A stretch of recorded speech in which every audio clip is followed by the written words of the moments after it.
Olá, bem-vindos ao canal Anatomia Descomplicada. E a nossa aula de hoje é sobre traumatismo crânioencefálico, o TCE. Meu nome é Liciane Yoshimori e seja bem-vindo ao canal. Caso você ainda não seja inscrito, não deixe de se inscrever.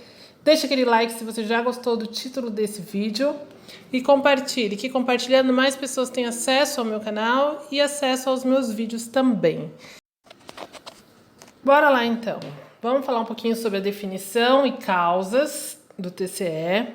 Então, o que é um TCE? Um TCE é uma disfunção cerebral. E essa disfunção, ela pode ser transitória ou permanente. Então, uma coisa que é transitória é uma coisa que pode acontecer por um determinado período e vai embora.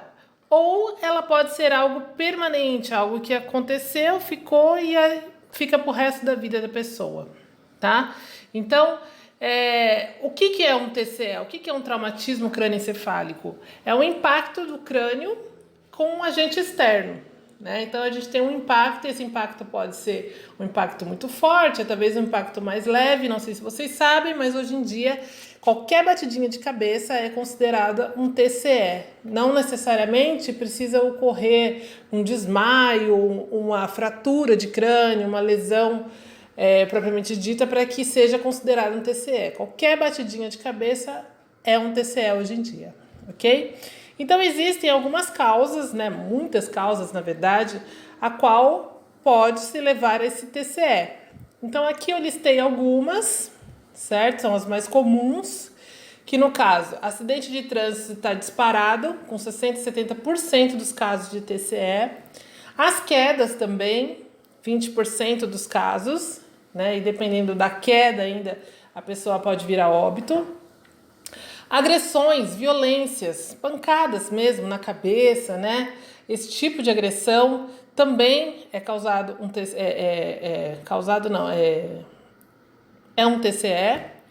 Ferimentos por arma de fogo, enfim, e outras lesões penetrantes. Então, tudo isso são causas de um TCE.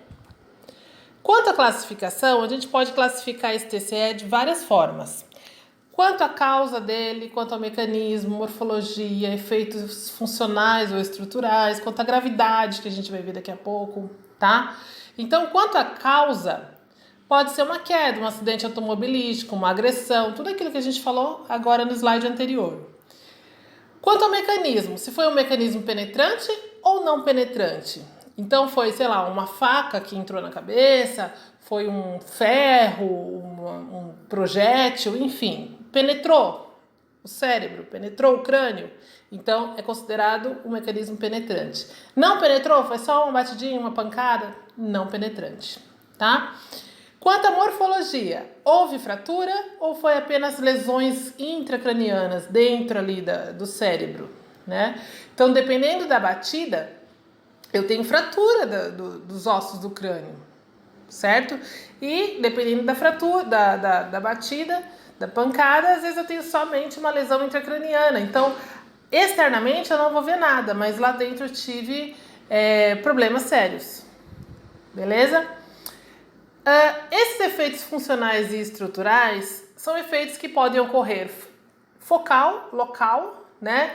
Então, o problema, ele pode ocorrer, a batida afetou apenas um local e ali esse problema se desenvolve. Então, a gente chama de lesão focal. Ou ela é uma lesão difusa. Então, ela é uma lesão que eu tenho em vários pontos do meu cérebro, certo? E aí, ó, quantas focais eu tenho? Hematoma extradural, hematoma subdural, hemorragia intracerebral, contusão cerebral. As difusas, concussão leve, concussão clássica, lesão axonal difusa, enfim. Tem aqui um leque de problemas, né, que a gente vai ver que podem ocorrer com esse TCE. Essa lista aqui, nós vamos tratar já sobre cada um deles em slides posteriores, tá? Então fica despreocupado que vamos falar sobre cada um desses, caso você ainda não entendeu o que é. Bom, quanto à gravidade também desse TCE, tá? Então, a gravidade, geralmente, ela é baseada na pontuação da escala de Glasgow, né? Da escala de coma de Glasgow. Então, nessa escala aqui, é para aquela pessoa que entra num coma logo depois de um TCE e a gente precisa saber como é que está o nível de consciência desse paciente, né? Como é que está o estado neurológico dele. Então, essa escala de Glasgow que eu trouxe aqui para vocês é atualizada. A última atualização foi em 2018. Essa daqui foi a que eu achei na internet também para trazer para vocês, tá?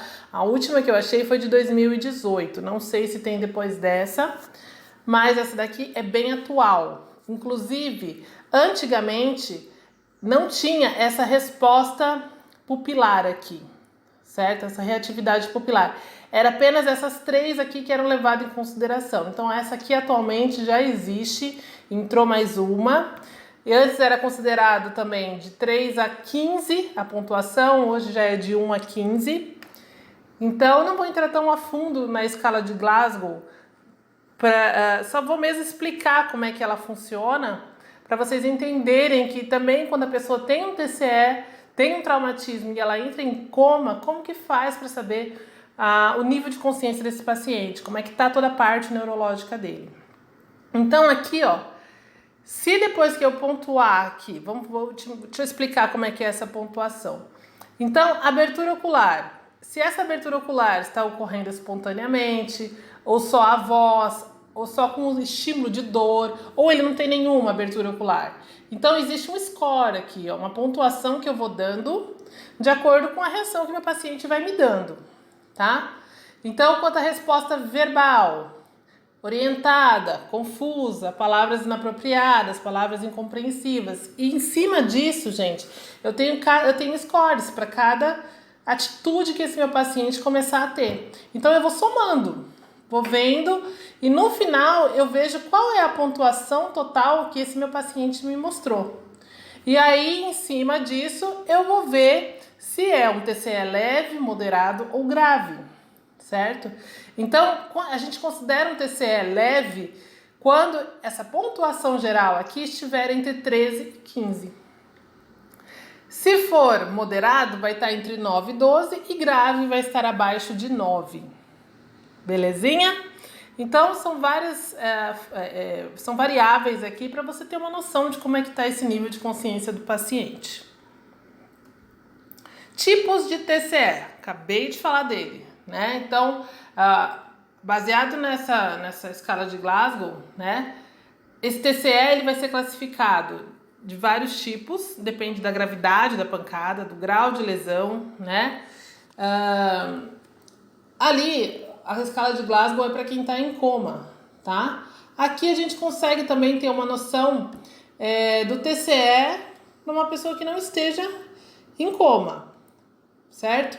Então aqui, ó, se for uma batidinha leve de cabeça, se for um TCE leve, que geralmente é o tipo mais comum, né? Então a pessoa rapidamente ela vai se recuperar, caracteriza-se por lesões cerebrais bem menores, não tem uma lesão muito grave, certo?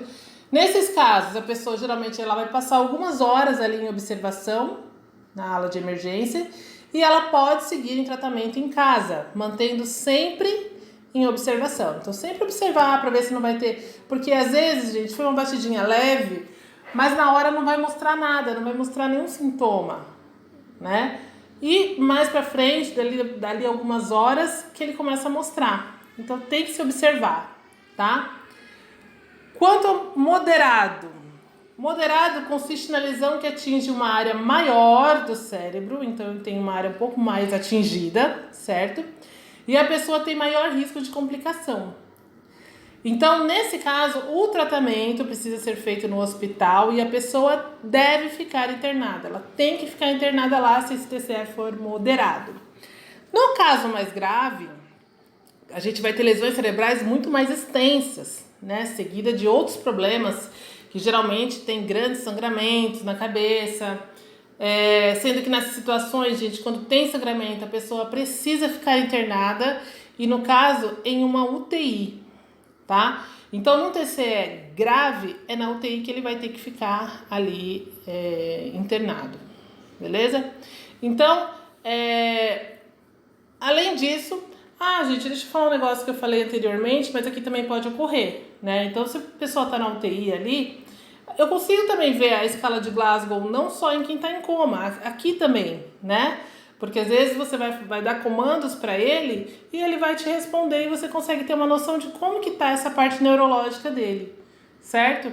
Me perdoem que tem também essa parte aqui que eu havia esquecido, que a gente consegue também saber como que tá o nível de consciência desse paciente, não só em coma.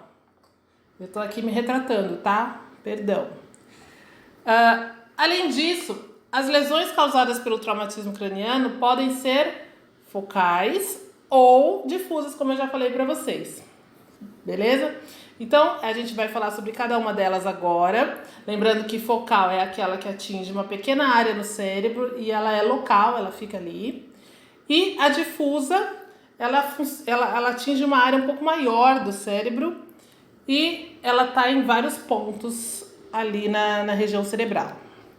Aqui, antes da gente entrar e falar sobre esses efeitos estruturais, né, o focal ou difuso, eu achei legal trazer essa figura para quem ainda não tem um conhecimento de como que é a anatomia da região do sistema nervoso, entender um pouquinho melhor. Então, ó, se a gente for vir de fora para dentro, existe o couro cabeludo. Eu amo essa figura, tá? Amo de paixão, não sei porquê. Porque eu acho muito legal essa etapa das meninges aqui. Bom, o couro cabeludo, abaixo do couro cabeludo nós temos o periósteo, que é a membrana que reveste o osso. Abaixo do periósteo, o osso propriamente dito, né? Então, ó, é essa membrana que reveste o osso. Abaixo do osso a gente vai ter então as três meninges. A dura mater, que é a mais externa e a mais grossa, a aracnoide, que é a do meio, e a pia mater, que é a mais interna, porém mais vascularizada, enfim. E abaixo dela, o cérebro propriamente dito, tá? E aqui um cérebro real, para vocês verem como é que é, olha a proteção que ele tem em volta, que são essas meninges, tá? Achei bem legal também essa figura. Bom, então vamos entrar lá e falar um pouquinho sobre essas lesões. Hematoma subdural ou hematoma extradural, qualquer um desses dois aqui, então, são lesões focais, são lesões localizadas, tá? Sendo que a hematoma, primeiro vamos entender a diferença de uma para outra aqui na figurinha de baixo, que eu achei mara também. Ó, um hematoma subdural, conseguem observar? Ó, eu tenho aqui um hematoma, mas esse hematoma está localizado, ó. Eu tenho a dura mater, que é uma das meninges, aquela mais externa que eu falei para vocês. Então eu tenho, ó, entre a dura mater e o cérebro, eu tenho essa lesão. Aqui, eu tenho esse hematoma. Então a gente chama isso de hematoma subdural, que está abaixo da dura mater. Na outra figura, ó, eu já vou ter esse hematoma do lado externo da dura mater. Então, por isso que é extradural. Extra, lado de fora da dura mater, ó. Certo? Então, a diferença entre essa figura e essa tá aqui, ó. Então, a dura mater, no caso, tá aqui e o hematoma tá aqui, entre o osso e a dura mater. Aqui tá entre a dura mater e o cérebro, beleza? Então, um hematoma subdural como esse aqui ocorre em cerca de 30% dos casos de TCEs graves.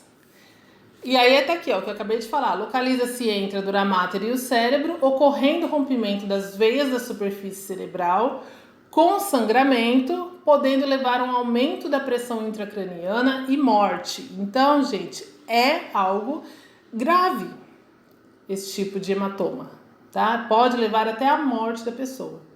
Já no hematoma extradural ou epidural, como acharem melhor, ocorre a formação de coágulos de sangue entre os ossos do crânio, que eu acabei de falar, e a dura mater. Eles se formam pelo rompimento de um vaso sanguíneo e estão frequentemente associados a fraturas do crânio. Então, geralmente, fraturas do crânio que levam a esse tipo de hematoma extradural. Continuando ainda como lesão focal, hemorragia cerebral e contusões cerebrais.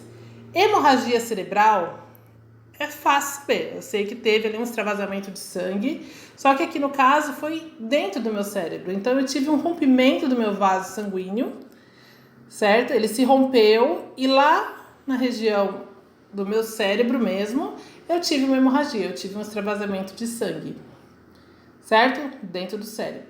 Então, geralmente, trauma, pressão alta, são as coisas principais que levam esse tipo de traumatismo. De hemorragia cerebral, tá?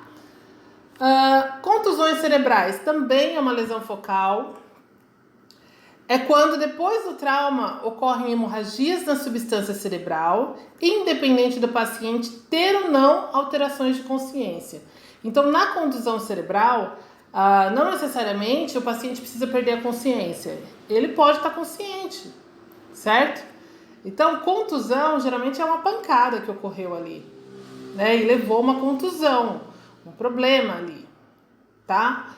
E essa contusão, ela pode, em horas ou dias, evoluir para a formação de um hematoma dentro do cérebro. Ou ficar tão grande ao ponto de ser necessário uma neurocirurgia para sua remoção. Então, na contusão, foi uma pancada, foi um trauma muito grande, que causou uma lesão ali focal, ó. Então aqui, por exemplo, caiu, acho que deve ser um tijolo, sei lá, na cabeça do cara aqui, e eu tive uma contusão ali, ó, tá? Uma hemorragia local, focal, tá? Só que essa hemorragia, ela pode aumentando e evoluir para um quadro mais grave, onde eu tenho que entrar numa neurocirurgia, né? Fazer uma cirurgia neurológica para resolver o problema. Já que concussão cerebral, consegui falar certo, concussão cerebral, lesão axonal, tudo que a gente vai ver já, são lesões difusas, são lesões que não estão só num local, ela se espalha, tá? No caso aqui da concussão cerebral, é uma lesão que afeta todas as áreas do cérebro e que pode alterar temporariamente as funções normais, como memória, concentração, equilíbrio. Então, a pessoa na batida ela pode ficar temporariamente sem memória, sem concentração, desequilibrada, assim, no sentido do equilíbrio, né, do corporal. É mais frequente após traumas mais graves, como acidente de trânsito, mas também pode surgir depois de quedas, pancadas na cabeça, devido a esportes de contato. Então, às vezes, no boxe, né, uma pancada muito forte na região da cabeça, enfim. Porém, gente, não só pancadas fortes, né, pancadas graves, assim, pesadas, é que causa esse tipo de problema. Até mesmo pancadas leves na cabeça também pode provocar pequenas concussões cerebrais, tá? Então, aqui na minha figura, eu trouxe uma figura bem legal para vocês verem. Então, na figura A aqui, ela tá numa posição neutra, a cabeça tá normal. Já na posição B, ó, eu tive um impacto inicial de trás, a qual provoca um golpe frontal do cérebro contra o crânio. Então, se a gente observar, ó, o cérebro bateu lá nos ossos da frente. Foi uma pancada que teve ali. E com esse efeito chicote do pescoço, vai para frente e para trás, o cérebro também na volta, ó, nesse contragolpe, também lesionou a parte de trás. Então eu tenho aqui, ó, nesse golpe-contragolpe, lesões difusas no meu cérebro. Então eu traumatizei ele na frente e traumatizei ele atrás. Lesionei ele na frente, lesionei ele atrás, tá? Então, isso é chamado de concussão cerebral, onde eu tenho uma lesão ali, só que uma lesão difusa em várias áreas do cérebro. Lesões axonais difusas, tá acabando, tá? Esses tipos de lesões. Tem a lesão axonal difusa e edema cerebral, que também são lesões difusas, tá? Vão ocorrer em várias partes do cérebro. A lesão axonal difusa, gente, esse efeito chicote, por exemplo, de golpe contra golpe, pode fazer com que os neurônios se estiquem demais e se rompam, tá? Então, para quem sabe um pouquinho de neurologia, aqui a gente tem um neurônio, aí tem o axônio dele, né? Então, nessa lesão, nesse axônio do meu neurônio, aqui a gente tem um neurônio normal, tá vendo? Aqui eu tenho um axônio que sofreu uma lesão, né? Esse chicote foi tão forte, essa batida esse esticamento que ocorreu nele ali foi tão forte que ele se rompeu durante a lesão, tá? Então a gente chama isso de lesão axonal difusa.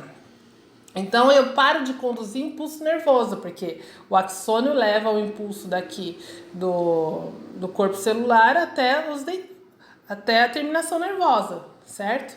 Mas se eu tenho um rompimento disso, eu paro de levar informação. Então, consequentemente, eu vou ter sequelas, dependendo da área do cérebro que foi afetada, certo? E neurônios, gente, uma vez que eles morrem, eles não nascem de novo. Não é uma célula que faz mitose, que se multiplica, certo? Você vai perdendo ela conforme ela vai morrendo. Porém, eu já vi estudos, isso na época de faculdade, tá? Eu não sei se hoje em dia já mudou, eu tenho 15 anos de formada. É que eu lembrei agora, senão eu poderia ter procurado para vocês. Mas existe um tratamento chamado neuroplastia, que é você fazer exercícios para que faça com que essa região retorne. Porque dependendo da região onde o neurônio ele é rompido, no caso aqui, o axônio, mais ou menos tipo, olha, vou ser bem grotesca agora, o rabo da lagartixa, você corta o rabo e nasce de novo. É mais ou menos quase nada isso, entendeu? Então, assim, através de estímulos, pode ser que haja uma neuroplastia dessa parte do neurônio, né? Uma reconstituição dessa parte. Mas tudo vai depender do exercício que a pessoa fizer, do estímulo que ela tiver. Então, eu não sei se isso realmente deu certo, se tem como recuperar essa parte do neuronal. Enfim, é uma coisa aí que eu posso lançar para vocês procurarem, tá? Sobre a neuroplastia. Bom, já o edema cerebral, o edema a gente sabe que é um extravasamento de líquido, certo? Então aqui eu vou ter, a gente sabe que, bom, quem estudou um pouquinho de sistema nervoso sabe que nós temos um líquido que percorre todo o sistema nervoso central, que é o líquor, e que ele nasce bem ali no ventrículo, no centro do cérebro. Então, durante uma pancada, eu também posso ter um extravasamento, por exemplo, desse líquido para o tecido cerebral. E aí esse líquido pode inchar, fazer com que inche essa região cerebral e comece a pressionar o meu cérebro, né? Então eu vou ter um aumento da pressão intracraniana. Então edemas cerebrais, no inglês brain swelling, nossa, meu inglês é excelente. Pode também levar a edema cerebral, tá bom? Bom, quanto aos sinais e sintomas, alguns achados são sinais indicativos de que há uma lesão intracraniana, então são coisas, diferença de sinal e sintoma sinal eu vejo, sintoma eu sinto, tá? Então tem diferença, é sinal e sintoma, não sinal ou sintoma. Então, quanto aos sinais, quando a gente bate a cabeça, tem esse traumatismo, eu preciso observar algumas coisas. Então, se eu tenho algum hematoma na cabeça, algum roxinho na cabeça, ferimento de couro cabeludo, saída de sangue pelos ouvidos ou até mesmo do líquor, saída de sangue pelo nariz, hematoma ao redor dos olhos, hematoma atrás das orelhas, tudo isso, gente, é indicativo de que eu tive uma lesão ali dentro, tá? Então, às vezes eu não estou vendo externamente, mas internamente ocorreu alguma coisa. Então, isso aqui é um sinal de que algo está errado. Lembrando que não necessariamente precisa aparecer esses 6 sinais, perdão. Às vezes vai aparecer um, ou outro, ou 2, ou 3, tá? Quanto aos sintomas, a mesma coisa. Não quer dizer que vão ocorrer todos esses aqui para que a pessoa precisa ser diagnosticada com TCE. Pode ocorrer uma ou duas, tá? Tem pacientes com TCE que vão apresentar-se assintomáticos. Então, não vão ter sintomas nenhuma, não vão sentir nada. Mas tem aqueles que vão ter sintomas. Igual, por exemplo, uma batidinha de cabeça que a gente dê na porta de leve, a gente não vai ter sintomas, né? No máximo é uma dorzinha que você teve na hora da batida, mas você não vai ter desmaio, não vai ter alteração de sensibilidade, dor de cabeça, enfim, nada, tá? Isso é totalmente assintomático, a não ser da batida inicial. Mas tem pessoas que têm sintomas, e sintomas às vezes mais graves, né? Como distúrbios de consciência. Então a pessoa pode ter deficiência de memória, desorientação temporoespacial. Então ela não tem uma noção assim de espaço, né? Vai passar numa porta, por exemplo, e não consegue passar sem bater. Ela acaba se esbarrando, coisa que ela fazia anteriormente normal e que hoje ela já não consegue por conta dessa batida, né? Diminuição de capacidade de concentração, deteriorização do pensamento, lógico, sonolência, confusão mental, enfim, gente, tem aí uma lista enorme aí para vocês darem uma lidinha aí e ver outros sintomas. Dor de cabeça, vertigens e zumbidos também podem ocorrer, tá? Zumbidos no ouvido, crises convulsivas, desmaios, ansiedade e depressão, alteração de movimento, alteração de sensibilidade. Então, são todos sintomas para você estar observando após um TCE. Quanto ao diagnóstico, se for um TCE leve, num raio-x de crânio já vai mostrar se você tem alguma fratura, se você teve algum afundamento ósseo. E no caso do raio-x de crânio, ele não vai mostrar lesões dentro do cérebro, vai mostrar mais a parte óssea mesmo, tá? Por isso, se o paciente, mesmo depois do raio-x, não mostrou nada, ele tiver algum sintoma, começar a aparecer sintomas, aí ele tem que fazer exames mais profundos para ver realmente a parte mole, que é a tomografia computadorizada do cérebro, tá? Então, aí sim, então observe. É um TCE leve, fiz um raio-x, não mostrou nada, mas dali depois de um tempo eu sinto alguma coisa, então volta no médico que ele vai te encaminhar para fazer um outro exame. No caso, a tomografia computadorizada. Já nos casos do TCE moderado e grave, tem que fazer a tomografia já direto, tá? E além dessa tomografia, o Doppler transcraniano e a ressonância magnética. Então aqui eu coloquei uma figurinha do Doppler. Então o Doppler é colorido, é um exame que você vai ver ele colorido. Então o médico coloca ali como é que fala, gente? Ai, meu Deus, me fugiu a palavra agora. Bom, mas é um exame não invasivo, tá vendo? Ó, ele vai... Ai, meu Deus, me fugiu, gente. Perdão. Ele vai passando aqui pela cabeça esse aparelhinho aqui e vai visualizando internamente a região do cérebro. E a ressonância magnética, que é aquele aparelho que a pessoa entra nesse tubo, também não é invasivo, né? Algo não invasivo não está entrando na pessoa para você conseguir ver, né? Diagnosticar. Isso é não invasivo, tá? Para quem ainda não sabia. Então são esses exames, gente. E aí, através desses exames, do diagnóstico que eu tiver, eu vou traçar um tratamento para esse paciente. No caso dos pacientes com traumatismo mais leve, o médico vai recomendar um medicamento para dor, vai realizar uma sutura, né, ou curativo se tiver alguma lesão cortante. E aí é observar. É só ficar vigiando, observando se a pessoa não vai apresentar nenhum sinal e sintoma de gravidade. E aí ele pode ter alta nas primeiras 12 horas, tá? Mantendo sempre os remédios por via oral e observação. Isso nos casos mais leves. Nos casos mais moderados e graves, pode existir, como a gente já viu anteriormente, hemorragias, fraturas, lesões cerebrais graves. Então, tudo isso é indicativo, pode ser indicativo de cirurgia, tá? Às vezes uma cirurgia para aliviar a pressão na cabeça, caso eu tenha um edema intracraniano muito grande, caso eu precise reduzir algum sangramento, né? Uma hemorragia que a pessoa teve durante o trauma. Então, tudo isso pode ser necessário, então, a internação desse paciente e muitas das vezes pode ser que ele tenha que ficar na UTI, tá? E aí a pessoa vai acabar ficando ali por muitos dias até se recuperar. Além disso, muitas vezes pode se justificar o coma induzido desse paciente. Então, às vezes eu preciso colocar ele num coma induzido para que eu diminua a atividade cerebral e dessa forma eu consiga acelerar a recuperação desse meu paciente. E durante esse coma induzido, a pessoa vai estar respirando por aparelhos, vai receber medicamentos por via endovenosa, tá? Então, esses seriam os tratamentos. E para nós terminarmos, vamos ver as sequelas, né? Porque um TCE de moderada grave pode deixar sequelas e sequelas importantes. Então, eu posso ter sequelas físicas, que podem me levar a alterações de comportamento.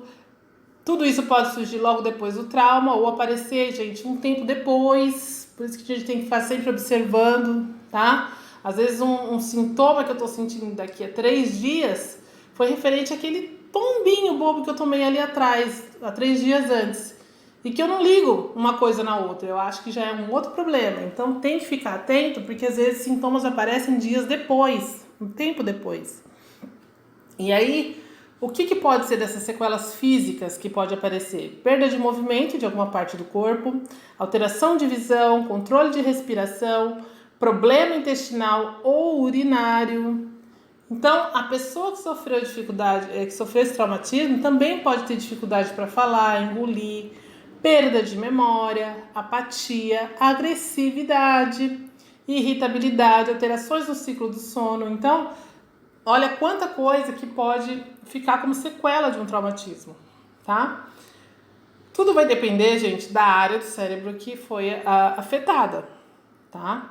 Entretanto, após diagnosticar uma sequela, o médico vai indicar a reabilitação, que é um conjunto de atividades desenvolvidas por profissionais multidisciplinares, né? Então, você vai passar por fisiatras, por fisioterapeutas, por enfermeiros, enfim, às vezes por um terapeuta ocupacional. Então, vai passar por uma equipe multidisciplinar para que ocorra uma reabilitação dessas sequelas. E para a gente terminar, o que é morte encefálica? O que a gente considera como morte encefálica? É a completa e irreversível interrupção de todas as funções do cérebro e do tronco cerebral. Quadro em que há uma morte de todas as células do sistema nervoso central.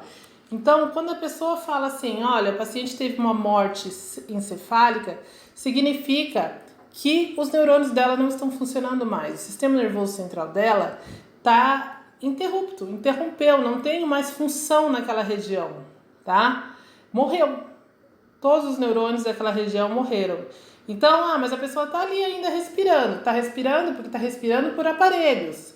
Eu estou mantendo esse meu paciente no aparelho para que a família tenha tempo de decidir o que vai fazer. Se vai doar órgão, se não vai, tá? Então, gente, uma vez que eu tenho morte encefálica, a pessoa morreu. Não adianta querer insistir, porque o que está mantendo ela viva são os aparelhos, tá? Então, isso, gente. Isso é morte encefálica. Bom, com isso encerramos a nossa aula. Foi até que um pouco demoradinha, eu achei. Mas espero que vocês tenham entendido, tenham gostado. Se você ainda não era inscrito no canal e gostou dessa aula, então não esqueça de se inscrever, que mais aulas virão. Compartilhe no Facebook, que você ajuda o canal a crescer. Deixe seu like se você já gostou desse vídeo. E não esqueça que tem muitos outros aqui no canal. Corre lá para dar uma olhadinha também. E temos as redes sociais, Facebook, Instagram, também como Anatomia Descomplicada. Muito obrigada e até a próxima aula. Tchau!